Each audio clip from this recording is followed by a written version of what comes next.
এ দুনিয়ার মুসলমানদের কান্দে লাগে শুনে না,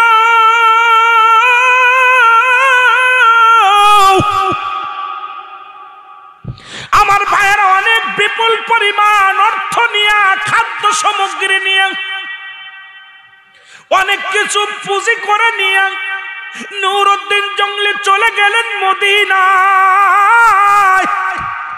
এর মদিনা যাইয়া 16,000 সৈন্য দিয়ে পুরো মদিনাটা ঘিরে ফেললেন।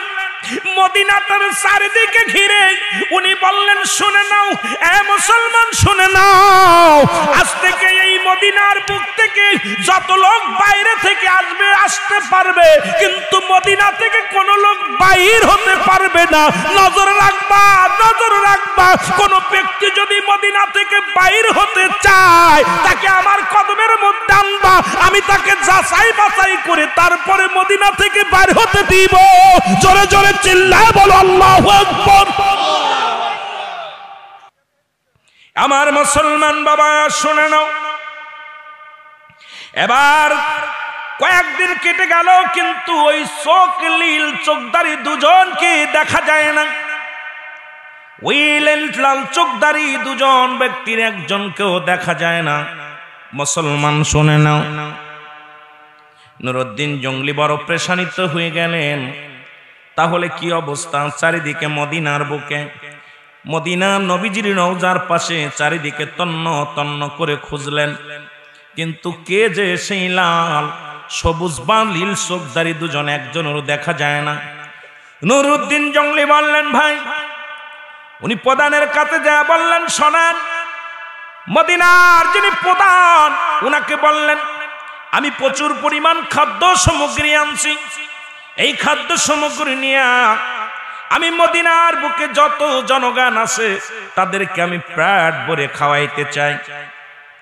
মদিনার প্রধান বললেন, এটা কি সম্ভব? কয় হ্যাঁ সম্ভব, কারণ আমি যে উদ্দেশ্য করে যে কাফেলা নিয়ে আসছি, আমার রাসূল আমাকে স্বপ্নে দেখাইছে, আমার নবীজির স্বপ্ন মিথ্যা হতে পারে না। নিশ্চিত আমার নবীজি কোনো বিপদের মধ্যে আছে, নিশ্চিত কোনো সমস্যার মধ্যে আছে।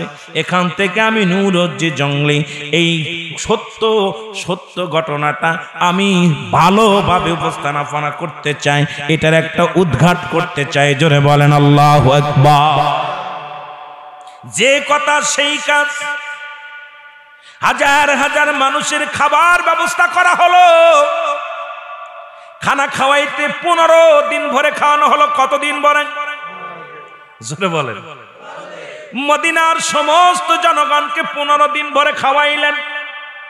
আর প্রতিটা মানুষ যখন খানা খাইতে বসে, নুরউদ্দিন জঙ্গলি পর্যবেক্ষণ করে, সামনে যায় দেখে সেই লোক দুটি দুটি দেখা যায় না।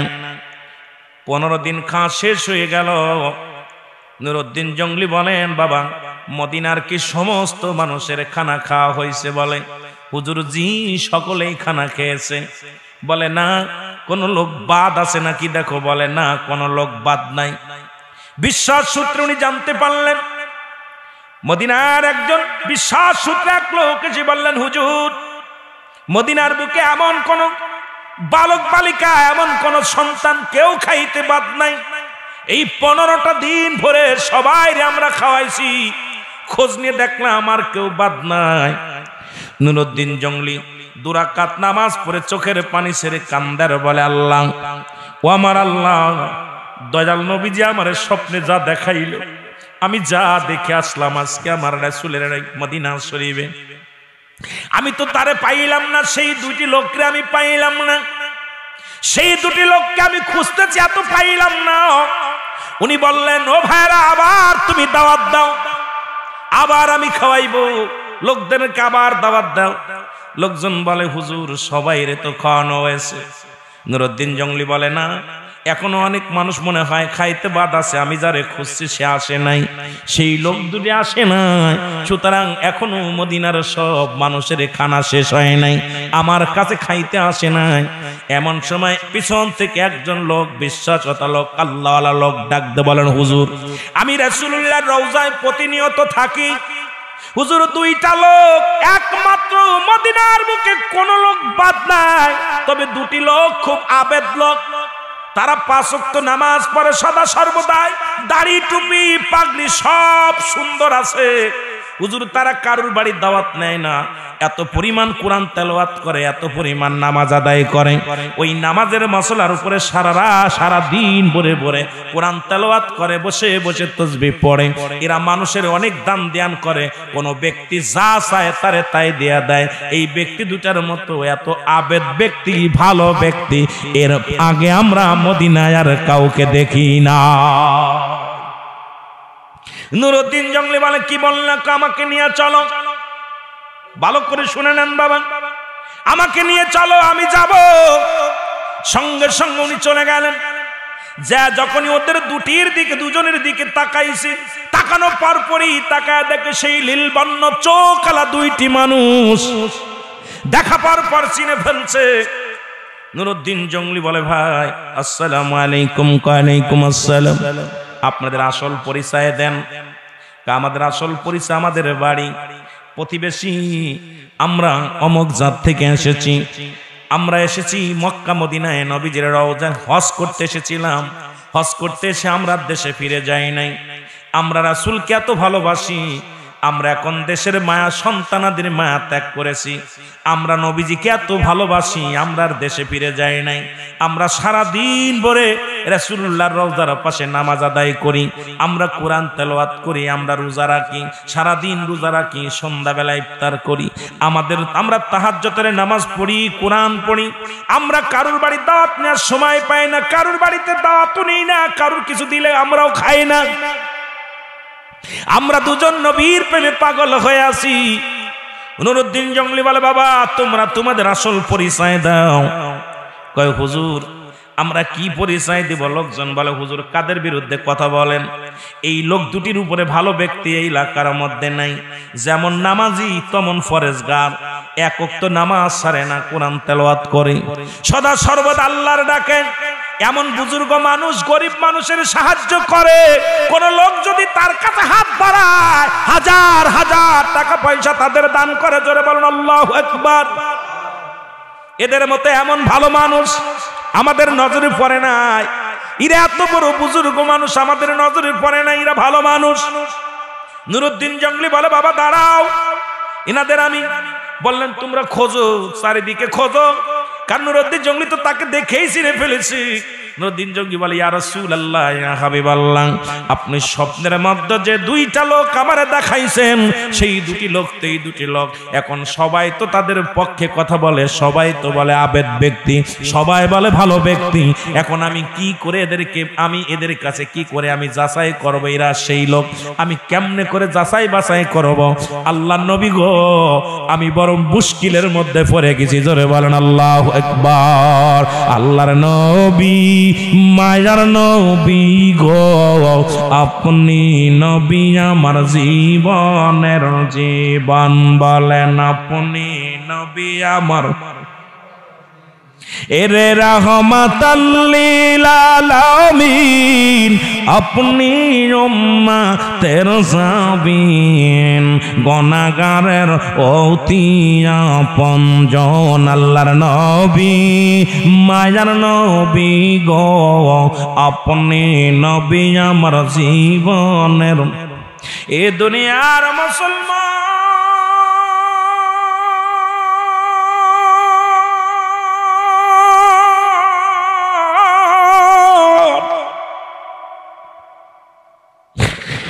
এরে আমার নবী নুরুদ্দিন ডাকতে বলে, নবী গো,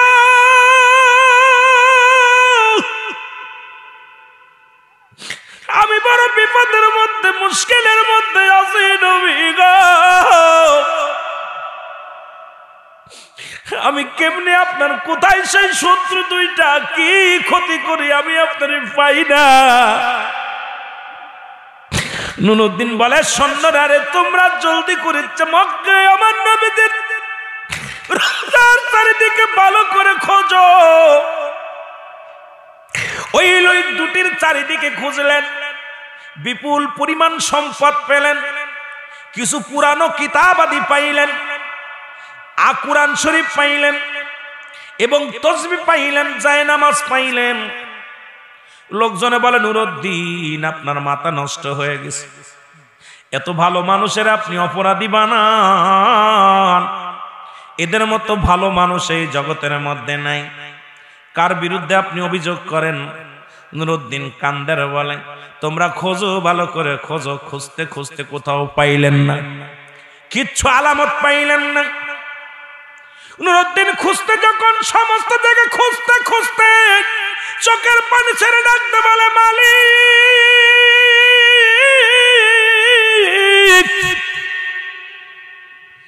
আমি তো মক্কা মদিনার বুকে কোথাও আর খুঁজতে বাদ নাই, রাসূলুল্লাহর লাশের সঙ্গে দুশমনি করে কে এই মানুষ দুটি খুঁজে পাই না, বড় বিপদের মধ্যে আছি। এমন সময় নুরুদ্দিনের সামনে নজরে পড়ে গেল দুটি জায়নামাজ, একটা চাটুর উপরে একটা চাউলের উপরে জায়নামাজ বিছানো। হুজুর ডাকতে বলেন তোমরা জায়নামাজ দুটি তোলো। সব জায়গা খোঁজা হয়ে গেল, এখন ওই দুটি লোক যেখানে সারা রাত ভরে বন্দেগী করে, সারা রাত ভরে তাহাজ্জুদের নামাজ পড়ে, দিন ভরে কোরআন তেলাওয়াত করে, ওই জায়নামাজ দুটি উঠাও। যখন নামাজের মশলা উঠাইলেন, উঠায় দেখে ভিতরে একটা বড় একটা বাজানরে কি করা, বড় একটা চাটুই দেয়া। নুরুদ্দিন জঙ্গলি বলে চাটুইটা উঠাও। চাটুইটা উঠানোর পর দেখে ভিতরে বড় একটা পাথর দেয়া, বিশাল একটা পাথর, ছোট্ট মুখ সারে একটা পাথর দেয়া। নুরুদ্দিন জঙ্গলি বলেন তোমরা পাথরটা উঠাও। যখন পাথরটা উঠাইলেন, পাথরটা উঠানোর সঙ্গে সঙ্গে দেখে রে বিশাল একটা গর্ত করিয়া সুড়ঙ্গ বানায়া রাসূলুল্লাহর রওজা পর্যন্ত প্রায় পৌঁছে গেছে। জোরে জোরে চিল্লায়া বলো আল্লাহু আকবার। ওরে প্রেম করিয়া বুইল না জীবনে, রাইখো মনে তোমরা প্রেম করিয়া, এরে প্রেম করিয়া বইল না জীবনে, রাইখো মনে আর প্রেম করিয়া। এরে বিল্লাল ছিল নবীর ভক্ত,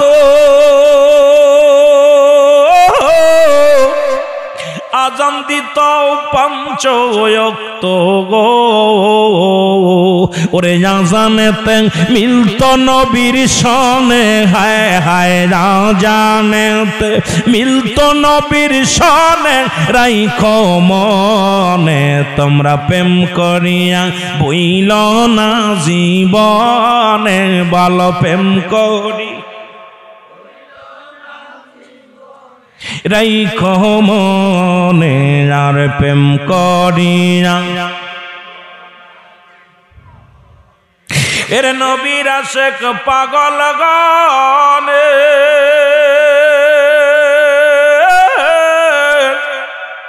আমার নবীজির মিলাদ পড়ে গো, ওরে মিলাদ কিয়ামে শান্তি লাগে মনে, হায় হায় মিলাদ কিয়ামে শান্তি লাগে মনে, রাইখো মনে তোমরা প্রেম করিয়া। আরো জোরে বলেন প্রেম করিয়া বুইল না জীবনে, রাইখো মনে আর প্রেম করিয়া। এ দুনিয়ার মুসলমান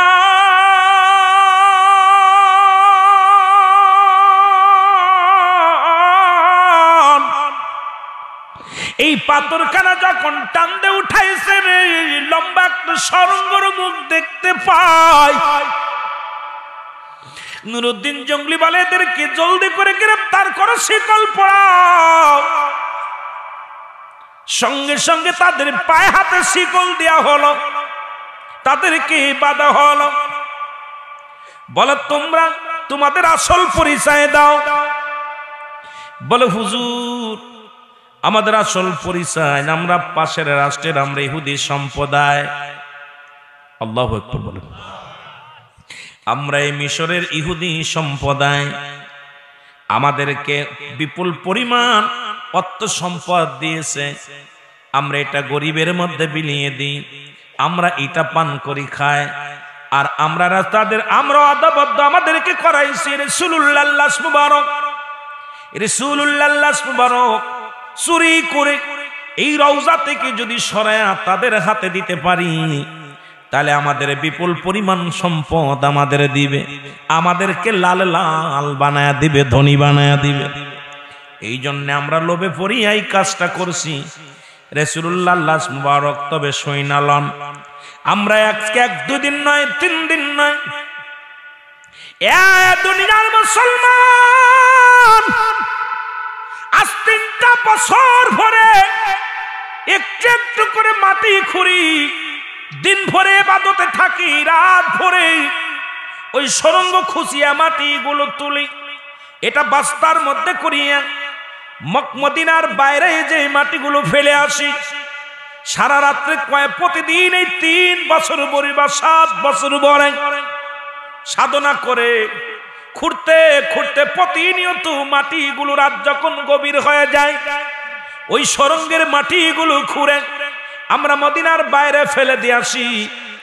আবার দিন ভরে ওর পর বসে বসে তাহাজ্জুদের নামাজ পড়ি, দিন ভরে রাত ভরে নামাজ পড়ি, রোজা রাখি, বন্দেগী করি। হুজুর কিন্তু এতদিনের সফল হতে পারি নাই। খুঁজতে খুঁজতে রাসূলুল্লাহ রওজা মুবারকের কাছাকাছি যখন চলে গেছি, আমাদের কাছে এমন মনে হলো যেন মাটি আমাদেরকে চাপতে ধরে রাখবে, আসমান জমিন যেন নড়া শুরু করেছে। আমরা দেখেছি তখন দেখেছি পুরো মক্কা মদিনায় কাঁপন শুরু হয়ে গেছে গো। দেখেছি আসমান জমিনের মধ্যে কেমন যেন একটু উল্টা পাল্টা হয়ে গেছে, আমাদের ভয়ে গাটা শিরে উঠছে। আমরা আর পারি নাই, ওই পর্যন্ত রেখে দিছি, আর খুঁজতে পারি নাই। জঙ্গলি বাজান রে, নুরউদ্দিন জঙ্গলি বলে ওদেরকে পাকড়া করো। পাকড়া করা হলো। এবার তাদের কি করা হলো, মদিনার সমস্ত লোকজনদের খবর দিলেন। লোকজনের আসলেন, বলেন সমস্ত কথা বিস্তারিত তাদের সামনে বললেন। নুরউদ্দিন জঙ্গলি বললেন, ভাইরা আমার, আমি আপনাদেরকে একটা কথা শোনাই। রাসূলুল্লাহ লাশ মুবারক চুরি করার জন্য ইহুদিরা এসেছিল, পাশের রাষ্ট্র থেকে ইহুদিরা এরকম রাসূলুল্লাহ লাশ মুবারক মদিনা থেকে সরানোর ষড়যন্ত্র করেছিল, মুসলমানদের ঈমান হরণ করার জন্য উঠে পড়ে লেগেছিল। এই কারণ তখন সবাই বললেন, নুরউদ্দিন জঙ্গলি ভাই, আপনার কাছে একটা মাত্র দাবি, আমার রাসূলের সঙ্গে, আমার রাসূলের দেহ মুবারক, রাসূলুল্লাহ মুবারক চুরি করার জন্য যেহেতু তারা ষড়যন্ত্র করেছে গো, তাদেরকে দুনিয়ার মধ্যে এমন কঠিন বিচার করা লাগবে যা দেখে যেন পৃথিবীর কোন মানুষ যেন আমার নবীর দিকে আঙ্গুল তুলে না তাকাইতে পারে। তাদের কঠিন বিচার করা লাগবে। জোরে বলেন আল্লাহু আকবার। বিচার হবে কি, তাদের হাতে পেয়ে সুন্দরভাবে শিকল দিয়ে মোড়ানো হলো, বাঁধা হলো। নুরউদ্দিন জঙ্গলি বলে, তোমরা খড়ি আনো। খড়ি আনা হলো, লাড়কি নিয়ে আসো। লাড়কি আনিয়ে আগুন জ্বালানো হলো। এই লাড়কির উপরে এই চুলিল চক্ষুদারি দুজন ব্যক্তিকে এই চিতার উপরে দিয়ে দেয়া হলো, নিচেই তারে আগুন ধরায় দেয়া হলো। কোন কোন রেওয়াজের মধ্যে কোন বর্ণনায় দেখেছি বাজান, একদিন নয়, দুদিন নয়, এই আগুনটা দীর্ঘ 11 দিন পর্যন্ত জ্বলেছিল। আগুনটা জ্বলা অবস্থায় ছিল। এত বড় একটা আগুনের কুণ্ড বানানো হলো। এই আগুনটা 11 দিন পরে লিপসে, 11 দিন পর্যন্ত আগুনটা জ্বলেছিল। জোরে বলেন আল্লাহু আকবার। আমার ভাইরা, আমার বন্ধুরা, আমার ওই দুজনকে আগুন দিয়া পুড়ায়া চির শেষ করে দেয়া হলো।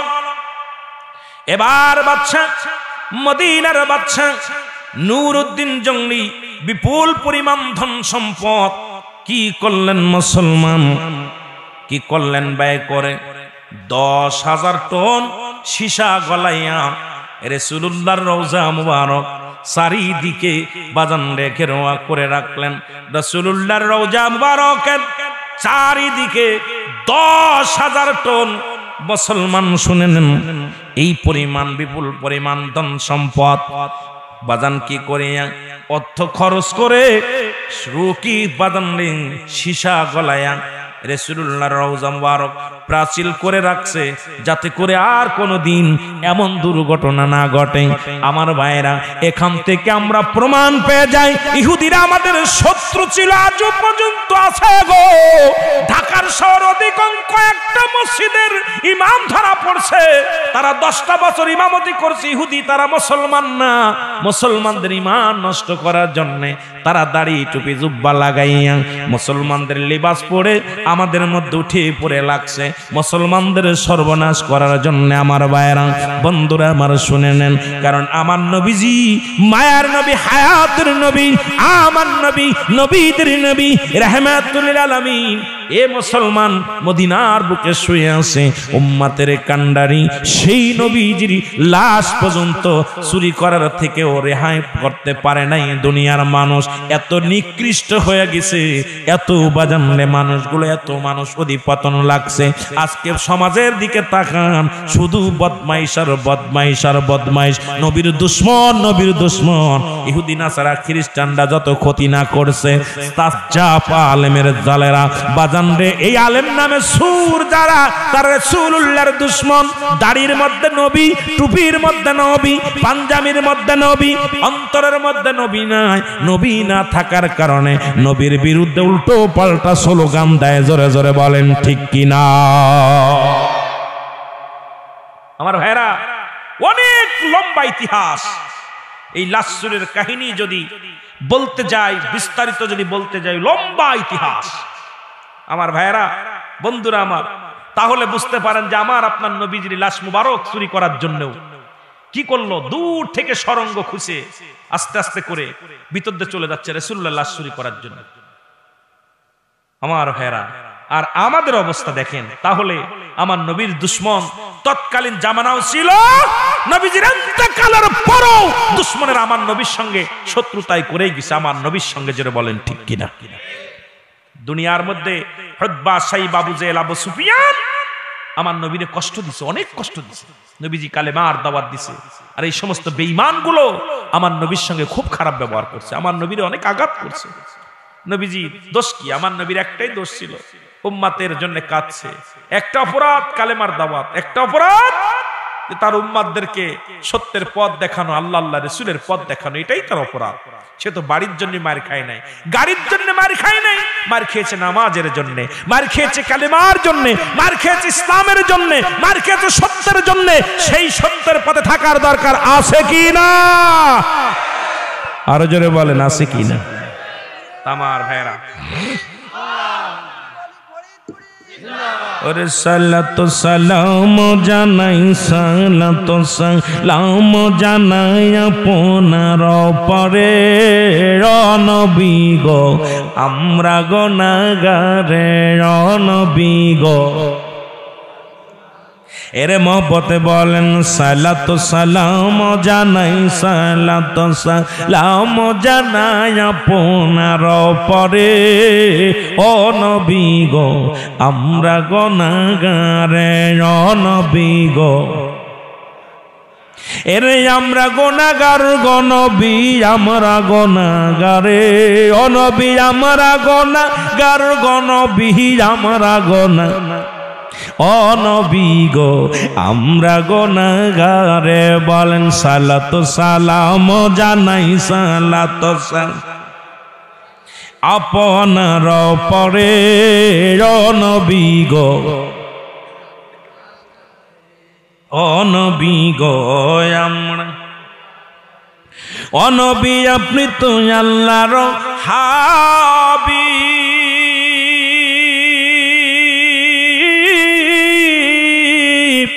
অগয় আমরা মহা হইলাম পাপী, দুরুদ সালাম পাঠাই, দুরুদ সালাম পাঠাই আপনার পরে ও নবী গো, আমরা গুনাহগারে ও নবী গো। এরে সালাতু সালাম জানাই, সালাতু সালাম জানাই আপনার পরে ও নবী গো, ও নবী গো,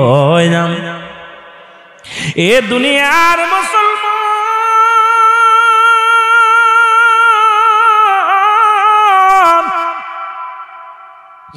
আমি বলতেছিলাম এই নবী লাগবে, কবরে নবী লাগবে, মিজানে নবী লাগবে, ফুলসিরাতে নবী লাগবে, ইয়াউমুল কিয়ামতের ময়দানে। দাদু ভাইয়েরা কথাগুলো বললে পারে অনেক কথা এসে যায়।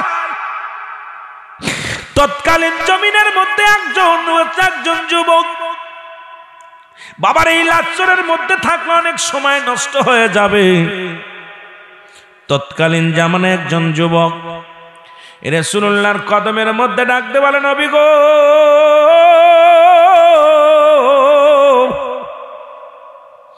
ও মায়ের নবী, আমাদেরকে আপনি মাফ করে দেন, আমি আমাদেরকে ক্ষমা করায় দেন।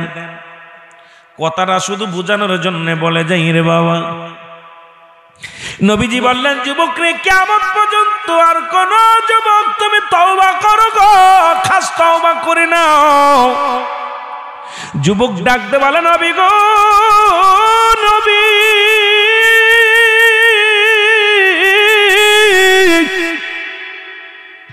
আমি যুবক যদি তওবা করি আমার আল্লাহ কি আমারে মাফ করে দিব? নবী বলে, যুবক রে, তুমি বেশি বেশি করে তওবা করো। যুবক বলে, নবী গো, আমি এত বড় গুনাহ করেছি, এত বড় অপরাধ করেছি, এই পৃথিবীর মধ্যে আমার গুনাহ আল্লাহ মাফ করবেন না। নবী কয়, যুবক রে, তুই তওবা কর, তওবাকারীকে আল্লাহ ভালোবাসে, তওবাকারীর গুনাহ আল্লাহ মাফ করে দেয়। যুবক ডাকতে বলে, নবী গো, আমার মতো অপরাধী কোনদিন ক্ষমা পাবে না। নবী বলে, যুবক রে, তুমি এমন কি অপরাধ করেছ? যুবক বলে, নবী গো, আপনি কি জানেন না মক্কা মদিনার জমিনে যত কাফনের কাপড় চুরি হতো, দাদু ভাইরা শুই না ল, একটু দিলের কান্ডা লাগান শোনো। নবী গো, মক্কা মদিনার জমিনে যত কাপনের কাপড় চুরি হতো কবর থেকে, আপনি শুনছেননি? নবী কয়, হারে যুবক, পৃথিবীর মধ্যে মানুষ এত নিষ্ঠুর হয়ে যায়। মানুষ কেমনে এত বড় নিষ্ঠুর হয় রে? জীবনের শেষ বিদায়ের 3টা পোশাক এইটা খুলিয়া নিয়ে যায়। মানুষের কি দিলে কোনো মায়া দয়া নাই? এই জীবনের শেষ বিদায়ের পোশাক কানা কেমনে খোলে নাই? যুবক চোখের পানি ছেড়ে ডাকতে বলে, নবী গো,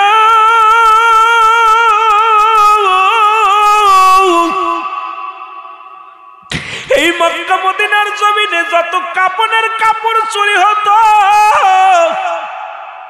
এই সমস্ত কাপড়গুলো আমি যুবক চুরি করতাম। নবী গো, মরা মানুষ কবরে শুয়ানো পর ওই কাপনের কাপড়গুলো আমি যুবক চুরি করতাম। নবী ডাকতে কয়, যুবক রে, তুই কত বড় অপরাধী। আরে যুবক, দুনিয়ায় কি অন্য কোনো কাজ পাস নাই? মানুষ বিদায়ের পরে জীবনের শেষ 2টি পোশাক, আরে তুই কবরে যাবার পরে রে ওই 3টে কাপড় খুইলা নিলি, তুই কি আর দুনিয়ার মধ্যে কোনো কাজ পাস নাই? যুবক বলে, নবী গো,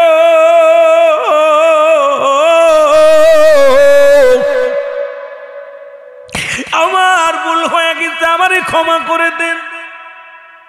ইয়া রাসূলুল্লাহ, ইয়া হাবিবাল্লাহ, আমারে কি আল্লাহ মাফ করবো? আমার নবী কয়, যুবক রে, তুই তওবা কর, তওবা করলে আল্লাহ মাফ করে দিবে। যুবক বলে, নবী গো, আমি এত বড় অপরাধী, এত বড় পাপী, আমার মন বলে আমার গুনাহ আল্লাহ মাফ করবে না। যুবক বলে, নবী গো, আমার গুনাহ মনে হয় আমার আল্লাহ মাফ করবে না। নবী বলে, যুবক রে, তুই তওবা কর, তওবাকারীকে আল্লাহ ভালোবাসে, মাফ করে দেয়। যুবক চোখের পানি ছেড়ে ছেড়ে কাঁদতে লাগলেন। আমার নবী ডাক দিয়ে বলেন, যুবক বলে, নবী গো, ও মায়ের নবী,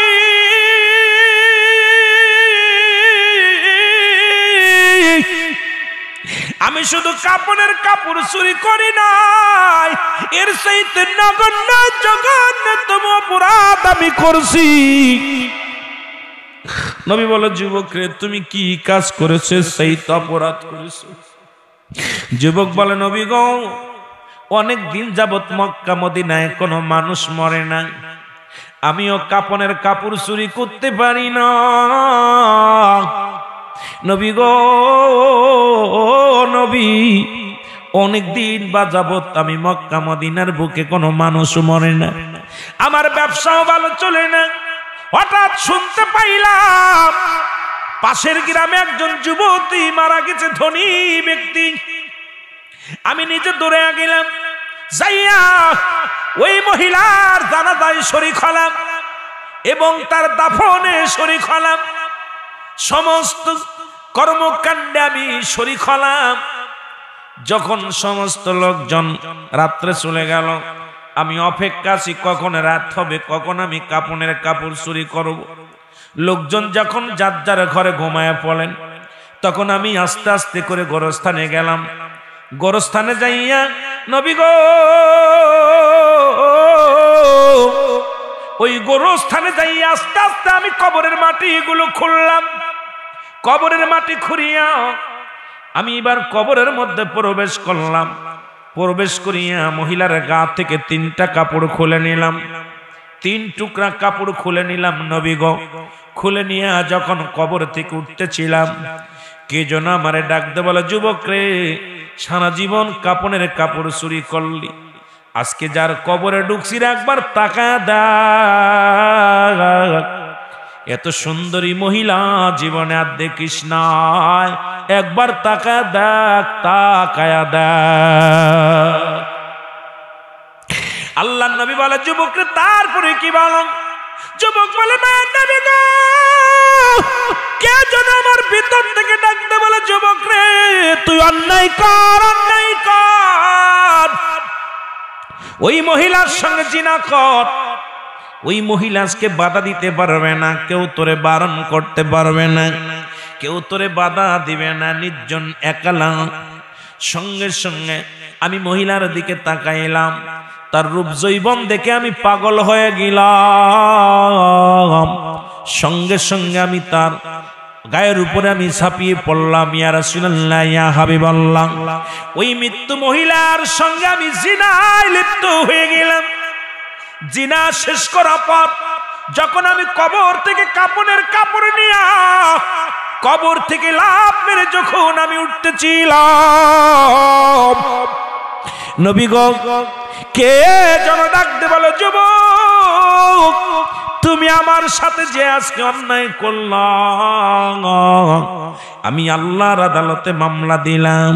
পৃথিবীর মধ্যে আল্লাহ যেন কোনোদিন তোরে ক্ষমা করে না। আমি আজকে তোরে বাধা দিতে পারি না, আমি অসহায় মহিলা, তোরে বাধা দিতে পারি নাই। আজকে তুমি যে আমার সনে অন্যায় করলা, জীবনে কোনোদিন কোনো পুরুষ আমার জীবনে আসে নাই, আমার সতীত্ব নষ্ট করতে পারে নাই। আজকে তুমি আমার সনে যে অপরাধ করলা, একদিন তোমারও মরা লাগবে। আমি আল্লাহর আদালতে মামলা দিলাম, আল্লাহ যেন কোনোদিন তোমারে ক্ষমা করে না। জোরে জোরে চিল্লায়া বলা যাবেন আল্লাহু আকবার, আরো জোরে জোরে চিল্লায়া বলা যাবেন আল্লাহু আকবার। আল্লাহর নবী ডাক দিয়ে বলেন, যুবক রে তুমি কি শুনাইলা? যুবক বলে, নবী গো, আমি কবর থেকে 3 টুকরা কাপড়ের কাপড় চুরি করে নিয়ে যখন উঠিয়া বাড়ি আসলাম, বাড়ি আসিয়া গোসল করলাম। গোসল করিয়া রাত্রে যখন ঘুমাইতে গেছি, সারা রাত ভরে স্বপ্নে দেখি নবী গো। বারবার বলে, যুবক আল্লাহ তোরে ক্ষমা করবে না, তোরও একদিন মরা লাগবে। ইয়া রাসূলুল্লাহ, ইয়া হাবিবাল্লাহ, মা নবী,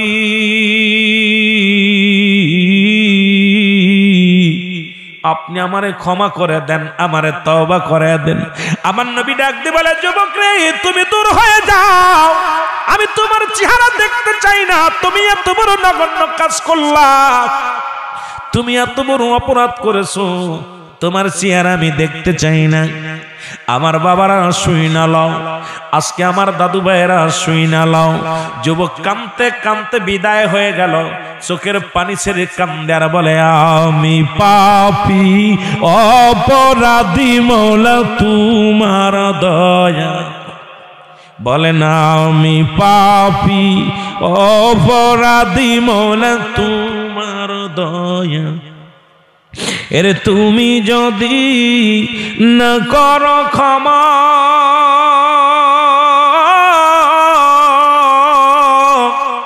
আমার হবে কি উপায়?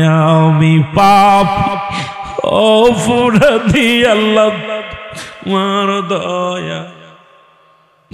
এ যুবক বন্ধুরা রে শোন রে, এ তো গেল তৎকালীন জামানার ইতিহাস। বর্তমান বাংলাদেশে 90% মুসলমান। সেই দেশে ঢাকা মর্গের মধ্যে, ঢাকা মেডিকেল মর্গে লাশ কাটা ঘরে জিনা হয়, চট্টগ্রামে মর্গে লাশ কাটা ঘরে জিনা হয়। কোন আলেমের সেদিকে নজর নাই। আমরা বক্তারা শুধু সুবিধাবাদী বক্তা, শুধু কোন ভাবে কামাই করা যায় সেদিকে লক্ষ্য। আমি আপনাদেরও বলে যাই, কে কোন দলের লোক আমার দেখার বিষয় না। নবীজির মহব্বত অন্তরে ঢুকাইয়া আল্লাহর গোলামি করো, ওলি আল্লাহদের ভালোবাসরে মুসলমান।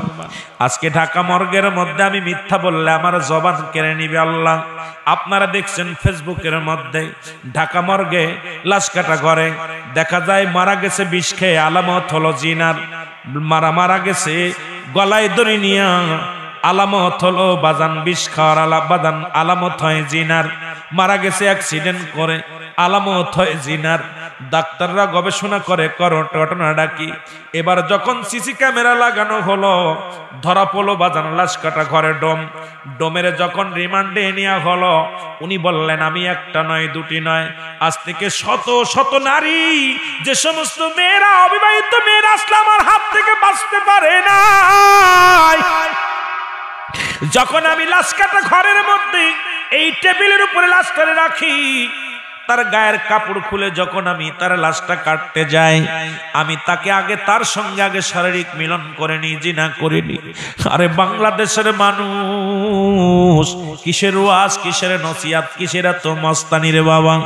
আজকে 70% মুসলমানদের দেশের মধ্যে ঢাকা লাশ কাটা ঘরে যদি হয় আমার মা বোনদের সঙ্গে ইজ্জত হরণ হয়, চট্টগ্রামে যদি লাশ কাটা ঘরে লাশের সঙ্গে বাদান অপমানিত হয়, এর চাইতে আমাদের মরে যা ভালো রে মুসলমান।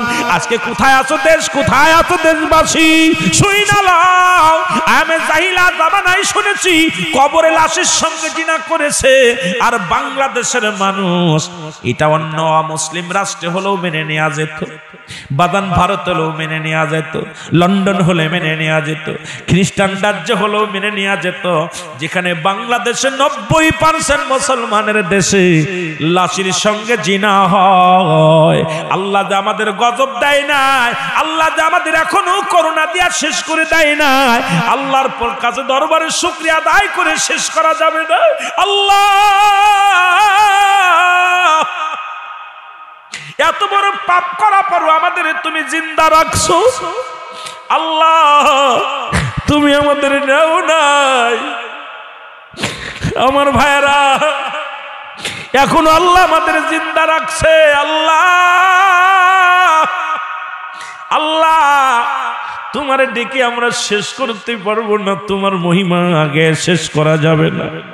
বাজানরা এত পাপ আজকে দেখেন শুধু আলেমে আলেমে ঠেলা ঠেলি, আজকে বক্তায় বক্তায় ঠেলা ঠেলি, পীরে পীরে ঠেলা ঠেলি শুরু হয়েছে। অথচ আজকে দেশের উপর কি হয়, জাতি আজকে কি প্রশ্ন জবাব দিবে গো? একবার ওদিকে নজর নাই রে নাই। যুবক কাঁদতে কাঁদতে বিদায় হয়ে গেল। কাঁদতে 40 দিন পর্যন্ত জরনানে কানলেন।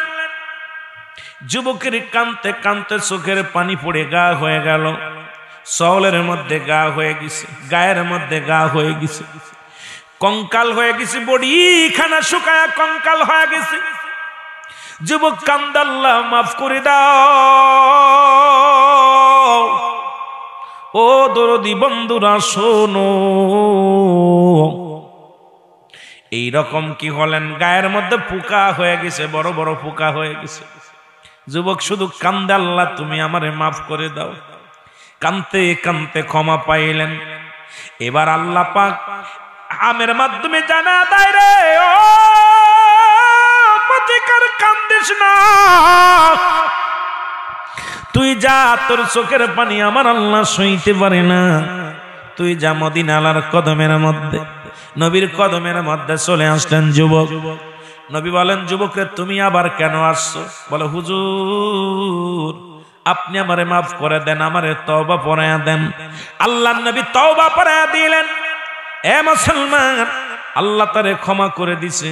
আজকে কত গুনাহ করলাম, আমরা যত পাপ করেছি, পাপের কথা যদি আমাদের ভাই জানতো, জীবনে কোনোদিন ভাই বলে ডাকতো না। যদি আমাদের ছেলে জানতো, কোনোদিন বাবা বলতো না।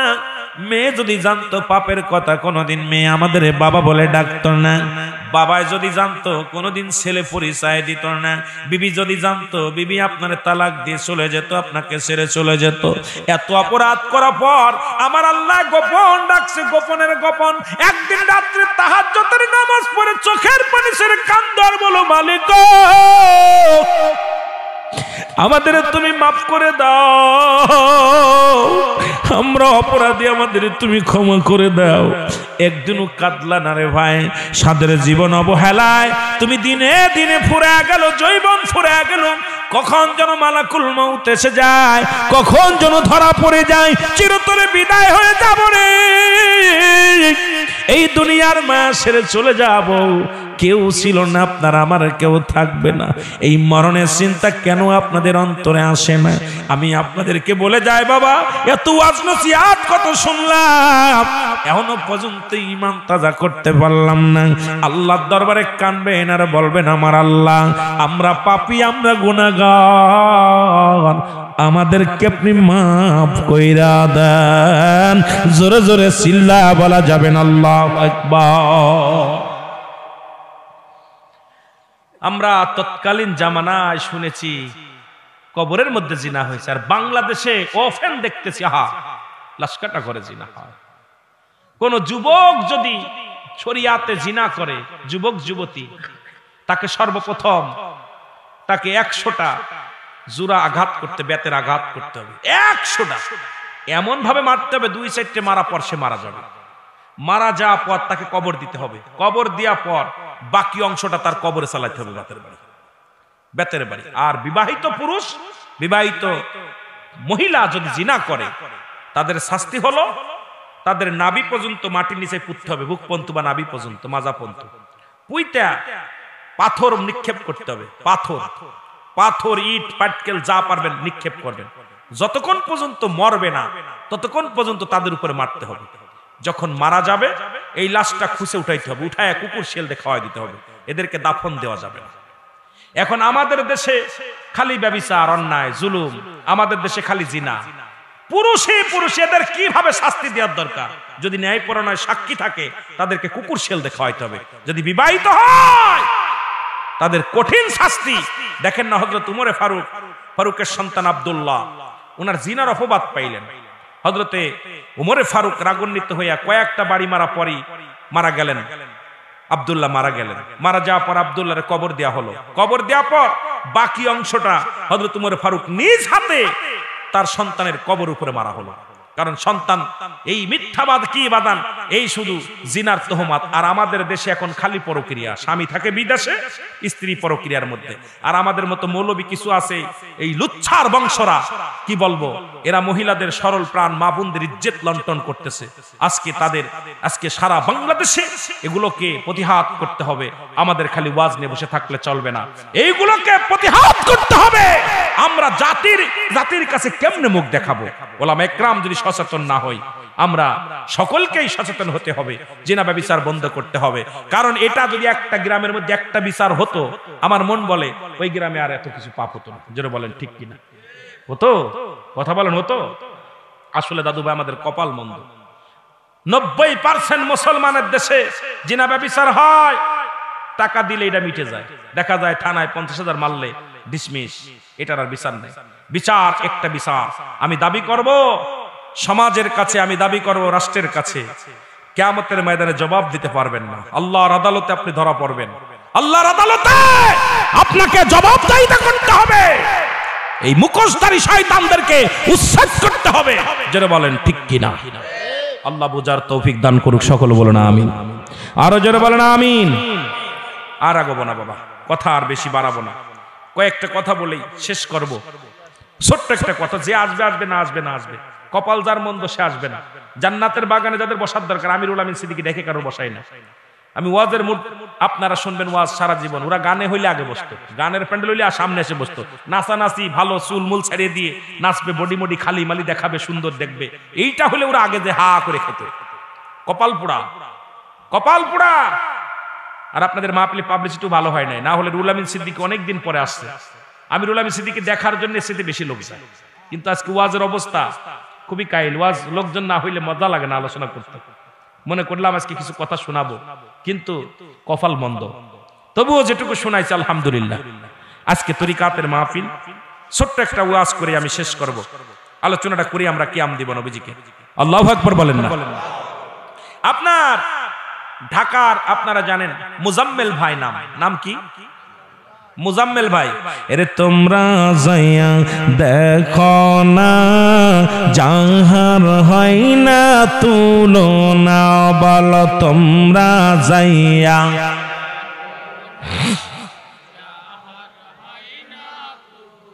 এরে ফরিদপুরের 18 ফরিদপুরের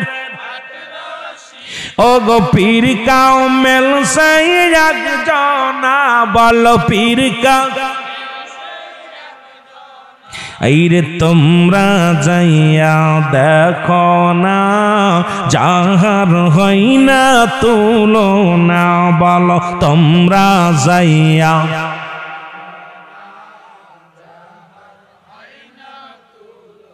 ও সে পাঞ্জেগানা নামাজ পড়ে, 30 কুরআন বুকে ধরে, পাঞ্জেগানা নামাজ 30 কুরআন বুকে ধরে, তাসবিহ হাতে আল্লাহ জপে, তাসবিহ হাতে। মুরিদ নামের দেওয়ানা, তোমরা আইসা দেখো না, যাহার হয় না তুলনা, বল তোমরা আইসা দেখো। মোহাম্মদ বলেন না, ফরিদপুরের 18 ফরিদপুরের পীর কামেল সেই একজনা, বল পীর কামেল সেই। আইরে তোমরা যাইয়া দেখো না, যাহার হয় না তুলনা, বল তোমরা যাইয়া।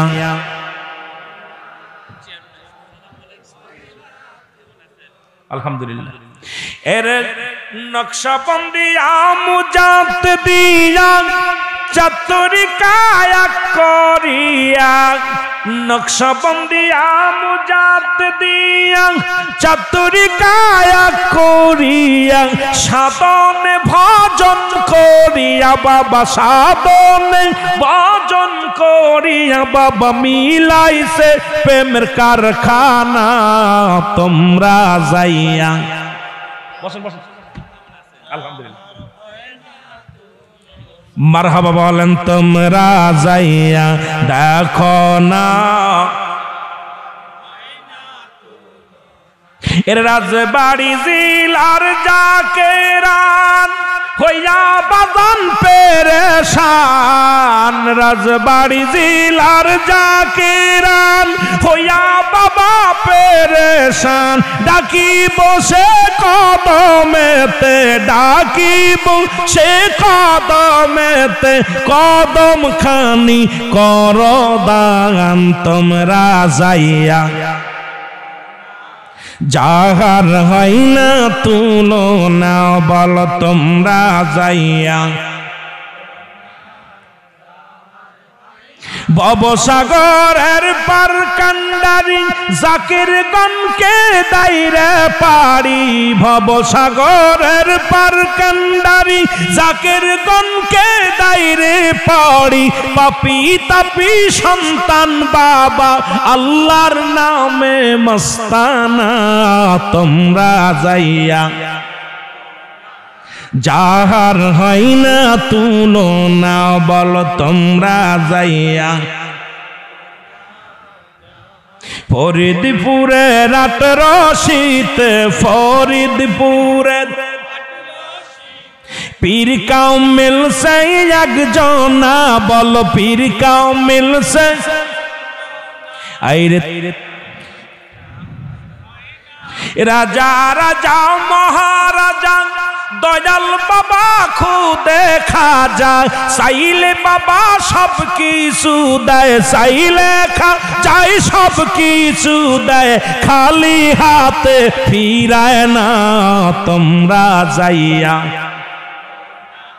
যাহার হয় না তুলনা, বল তোমরা যাইয়া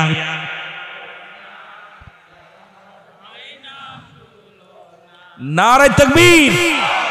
চেয়ারম্যান সাহেবের আগমন, চেয়ারম্যান সাহেবের আগমন, আল্লাহ আমার ভাইয়ের হাতের মধ্যে বরকত দান করুক, জোরে বলেন আমিন। শত ব্যস্ততার মধ্যে আসছে, অল্প একটু আলোচনা করি, সামান্য একটু আলোচনা 5-6 মিনিট, আমিন বলেন, আমিন বলেন। আমার ভাইয়েরা, আমার বন্ধুরা, আমার তৎকালীন জামানার কিবলাদান হুজুর দরবার শরীফে আসলেন, ছোট্ট কিছু কথা বলে যায়। ঢাকার মোজাম্মেল ভাই, যারে মামা বলে ডাকে, মোজাম্মেল মামা, এই মোজাম্মেল ভাই দরবারে 25 সিটির একটা গাড়ি ভাড়া করলেন, ঢাকা থেকে গাড়ি ভাড়া করলেন। ঢাকা থেকে গাড়ি ভাড়া করে আট্টশির উদ্দেশ্যে রওনা দিলেন। সকালে ফজরের নামাজ বাদে গাড়ি ছাড়লেন ঢাকা থেকে গাড়িখানা নিয়ে। তখন পুকুরিয়া থেকে আট্টশি পর্যন্ত যাইতে অবস্থা খুব ভালো ছিল না, রাস্তার পর বেহালাত ছিল, বেহাল ছিল একদম রাস্তাঘাট। কান্দার বাড়ির ব্রিজ, এরপরে বাদান রে কালীবাড়ির ওখানে একটা কাঠের পোল ছিল। মুরব্বী জাকের যারা আছেন শুইনালন, ওই কাঠের ব্রিজ ছিল। ওই কালীবাড়ির সামনে যেখানে ডবল ব্রিজ দেখেন, জোড়া ব্রিজ, ওই ব্রিজটার ওখানে এত পরিমাণ স্রোত যেত, ওখানে একটা কাঠের ব্রিজ ছিল। কাঠের ব্রিজের ওখানে যাওয়া, ড্রাইভার সাহেব বলছে, মোজাম্মেল ভাই আপনার কাছে মাপ চাই, এই ব্রিজের উপরে দিয়া কোনো গাড়ি উঠানো আমার দ্বারা সম্ভব নয়, কারণ একটা মানুষ হেঁটে গেল আমার মনে পড়ে ভেঙে পড়ে যাবে, কারণ নিচে দিয়া প্রচুর পরিমাণ পানির স্রোত যায়, আর ওই ব্রিজটা থরথর করে, কাঠের ব্রিজটা কাঁপে, ওই ব্রিজটা নিশ্চিত গাড়ি উঠালে ভেঙে পড়ে যাবে। মোজাম্মেল ভাই বলো, ভাই আটেন যাই, সারাদিন ভরে আমরা আসছি, এখন ক্ষুধা লেগে গেছে, যেতে হবে, আসরের সময় হয়ে আসছে। মোজাম্মেল ভাই অনেক বুঝাইলেন, ড্রাইভারকে আমার দ্বারা সম্ভব না, কারণ এই গাড়ি ভেঙে পড়ে যাবে। সবাই নেমে দাঁড়াইলেন, বলেন আমরা নেমে আমরা পার হচ্ছি, আপনি খালি গাড়িটা পার করেন। ড্রাইভার সাহেব বললেন, না সম্ভব না। এরপরে যা সম্ভব নাই, হঠাৎ করে বাজান কয়েক ঘন্টা ধরে ধরে দাঁড়ানোর পর অনেক অনুরোধ করলেন, ড্রাইভার শুনলেন না, দাঁড়ায় আছে। হঠাৎ করে ড্রাইভার লাফ দিয়ে গাড়িতে উঠলেন, গাড়িতে উঠিয়া গাড়ি স্টার্ট করে আস্তে আস্তে করে কাঠের পোলটা পার হয়ে গেছে, জোরে বলেন মারহাবা। ও পারে যখন গেছে, জাকের ভাড়া দৌড়তো দৌড়ায় যে গাড়ির মধ্যে উঠছে। গাড়ির মধ্যে উঠা পর ড্রাইভার সাহেব বলছে, সবাই উঠছেন? কয় হ্যাঁ উঠছে, টানো গাড়ি টানো। ড্রাইভার কয় না সবাই ওঠে না। কয় কি বলো? সবাই তুলছে 25 জন, 25টা সিটের গাড়ি 25 জনই বসছে, আবার কেউ বাদ নাই। ড্রাইভার কয় না, যে লোকটা আমারে এই কাঠের পোলটা পার করে দিল সেই লোকটা কোথায়?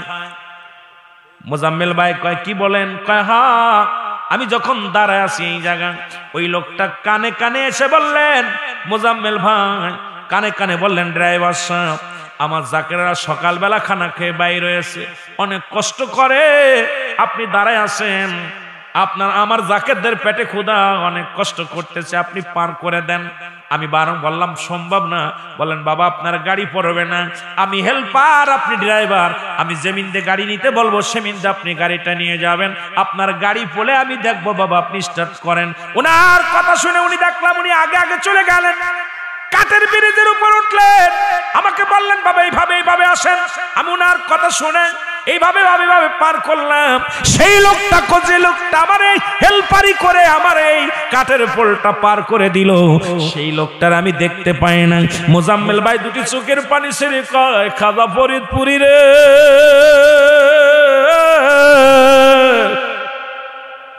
আমার ভরসা কেবল তুমি রে। আরে জলদি টান দে ড্রাইভার, আর বুঝতে বাকি নাই। তাকবীর দিছে, নারায়ে তাকবীর, আল্লাহু আকবার, খাজা ফরিদপুরি জিন্দাবাদ, নারায়ে রিসালাত ইয়া রাসূলুল্লাহ। চলে গেলেন দরবারে। নামাজ হলো, নামাজ শেষ করার পর কিবলা জান হুজুর সবাই টিকিট নিয়ে খানা খাইলেন। দরবারে খানা খাওয়া হলো। মোজাম্মেল ভাই নালিশ দেওয়ার জন্য ড্রাইভারকে সঙ্গে করে ওই 25 জন একত্রিত হইয়া যখন নালিশ দিতে গেছে, কিবলা জান হুজুরের উজদা শরীফে বসে আছে বড়ই তোলা। মোজাম্মেল ভাই নালিশ দেয়, হুজুর আজকে একটা ঘটনা ঘটছে। হুজুর বলেন বাবা কি হয়েছে? বলে বাবা এই ঘটনা। হুজুর মুখটা একটা মিষ্টি হেসে দিয়ে বললেন, বাবা একটা মিষ্টি হেসে দিয়ে বললেন, বাবা আপনার দাদু পীর আপনাকে দয়া করছে, আপনার আমার জাকেররা বিতানে স্মরণ করে, সেখান থেকে আল্লাহ তাদের দয়া করেন। যান বাবা আগে খানা খেয়ে আসেন। খানা খাইছেন নি? কয় হুজুর খানা খেয়েছি। হুজুর বললেন, যান বাবা। এটা বলা পার যেইবার বাজান দেখ যাই দারব কোঠা ড্রাইভার সাহেব পিছনে দাঁড়াইছিলেন, উনি পিছন থেকে ডাকতে বলে, মোজাম্মেল ভাই, যে লোকটা আমারে ভেলপারি করে নদী ওই খানটা আমারে কাঠের পোলটা পার করে দিছে, উনি ওই যে বসে আছে চেয়ারের মধ্যে, উনি সেই লোক। উনি আমারে বলছে, বাবা আপনি গাড়িটা স্টার্ট দেন, আমি আপনার হেলপারি করে পার করে দেব, আপনার গাড়ির কিছু বলে আমি বুঝে দিব, আমার জাকেরদের কষ্ট দিবেন না, আমারে আর চিনতে বাকি নাই, ওই লোকটা আমার গাড়িটা পার করে দিছে। জোরে বলেন মারহাবা। এর গাউসুল আজম ফরিদপুরি, গাউসুল আজম আউলিয়ার সরদার, তোমাকে দিয়াছেন আল্লাহ।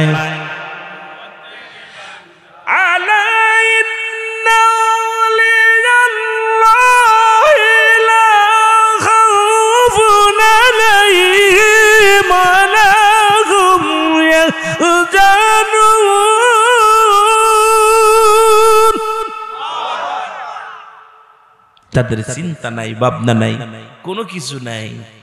আহা, এমন দরদি খাজা ফরিদপুরি। কিবলা জান হুজুর চেয়ার থেকে উঠে ভিতরে চলে গেলেন, অন্দরে চলে গেলেন। মোজাম্মেল ভাই হাও মাও করে কাঁদতে লাগলেন। ড্রাইভার কান্দে। ড্রাইভার কয়, আমি জীবনে এমন মানুষ দেখি না। কিবলা জানরে ডাকতে হুজুর আড়ালে চলে গেলেন, চক্কুর আড়ালে চলে গেলেন। আমার ভাইয়েরা, সারিন্দা সাহেব, আমাদের সারিন্দা সাহেব ছিলেন তখন, আমার ভাইয়েরা সাদেকুর রহমান সাহেব ছিলেন। তারা বললেন, আপনি কি বলতে চান হুজুরকে? কয়, না আমি দেখছি উনারে, ওই লোকটা, আর কেউ না। হুজুর চলে গেলেন। বলে আবার পরে বলেন, বাবা এটা আমি না, বাবা আপনার দাদু পীর ওসিলায় পার হয়েছেন, জান সুবহানাল্লাহ বলেন না। এখনো না দিলে দেখা কোন আশাই থাকি, বলো এখনো না। এর পর্দার আড়ালে থেকে পর্দার করছো চালাকি, এখনো না দিলে দেখা কোন আশায় থাকি, বলো এখনো না। এরে এক ঘরেতে দুজন রায়, সদাই দেখা দেখি হয়। এক ঘরেতে দুজন রায়, সদাই দেখা দেখি হয়। আরে আমি কাঙ্গাল বৈশায় আসি, আমি কাঙ্গাল দিদার না পাইছি, এখনো না দিলে দেখা কোন আশায় থাকি, বলো এখনো না। এর পর্দার আড়ালে থেকে বাজান, পর্দার আড়ালে থেকে করছো চালাকি, এখনো না দিলে দেখা কোন আশায় থাকি, বলো এখনো। এরে মইরা গেলে পাবো দেখা, আমি মইরা গেলে পাবো দেখা, কেমনে বুঝি এখনো না দিলে দেখা, কোন আশায় থাকি বলো এখনো না। এরে আমি দয়াল কান্দি বসে, আমি দয়াল কান্দি বসে, দেখা দাও আমারি পর্দারা রালে থেকে করছো সালা কি বল, পর্দারা রালে থেকে। আলা ইন্না উলাল্লাহি লা ইয়ামুত, আলা ইন্না উলাল্লাহি লা ইয়ামুত। আল্লাহর ওলিরা ইন্তেকাল করে না, পর্দা আনিছে। আল্লাহ যেন ওলি আল্লাহ খাতিরে আমাদের উপরে দয়া করে, জোরে বলো না আমিন, আরো জোরে বলো না আমিন। আল্লাহ বুঝার তৌফিক দান করুক। অনেক লম্বা ইতিহাস ছিল, আর আমিরুল আমিন সিদ্দিকী তো বাস্তববাদী বক্তা, বাস্তবকার নিয়ে আলোচনা করি বেশি। তরিকাতের কিছু কথা বললাম, কারণ সদা সর্বদা জাকিরদের অনেকে বলি, কেউ কেউ আটশির হুজুর আটশির ওয়াজ করে, চরমনার হুজুর চরমনার ওয়াজ করে, মানিকগঞ্জের হুজুর মানিকগঞ্জের ওয়াজ করে। আরে বেড়া এটা কইতে আসি নাই, কারণ আইসি সমাজ জাতির জন্য, সকলের জন্য। আমিরুল আমিন সিদ্দিকী আমার নবীর প্রেমিকদের জন্য। আমি আল্লাহর গোলাম, আপনারাও গোলাম। আমার নবীর ভালোবাসার প্রেমের মালা আমরা সবাই গলায় পড়তে চাই। আমার আটশির হুজুর হিদায়াতের মালিক না, চরমনার হুজুর হিদায়াতের মালিক না, আপনার তাবলিগ জামাতের আমির হেদায়েতের মালিক না, আপনারও তাবলিগ কিসের বাদান ওই জামাত ইসলামের আমির কোন হেদায়েতের মালিক না। হেদায়েতের মালিক আমার আল্লাহ, জোরে বলেন ঠিক কিনা? হেদায়েতের মালিক আমার নবীজিও না। নবীজি যদি হেদায়েতের মালিক হইতো, আবু জাহেল্লা কালেমা পড়ে মুসলমান। কথা কয় না কেন? নবী যদি হিদায়াতের মালিক হতো, আমার কেবলাদান হুজুর এই জন্য বলতেন, বাবা আমার আল্লাহ পাক পাঠাইছে, আমি পাহারাদার, এই দরবারের পাহারাদার আমি। সুতরাং বাবা আমি আপনাদেরকে বুঝাইতেছি, মানা না মানা আপনাদের ব্যাপার। কেবলাদান হুজুর বলতেন, বলার পর বলতেন, বাবা মানা না মানা আপনাদের ব্যাপার, আমি শুধু এই দরবারটা পাহারাদার। আল্লাহ এই দরবারের মালিক আমার আল্লাহ, এই দরবার পরিচালনা করে মদিনাওয়ালা, আমার রাখছে পাহারাদার। আমি পাহারাদার হয়ে আপনাদেরকে বলতেছি, দ্বীনের দাওয়াত দিতেছি, রাসূলুল্লাহর মহব্বতের কথা বলতেছি, মানা না মানা আপনাদের ব্যাপার। এই জন্য হেদায়েতের মালিক কে? হেদায়েতের মালিক আল্লাহ। এই জন্য বাবা আমাদের দেশে অনেক পীর সাহেব আবার হেদায়েতের মালিক হয়ে গেছে। কথা বুঝলি? হা হা, এসব বন্ধ করো, বন্ডামি বন্ধ করো, আল্লাহ আল্লাহ রাসূলের মহব্বত অন্তরে পয়দা করো। আমরা নবীজিকে একটু সালাম জানাই, নবী।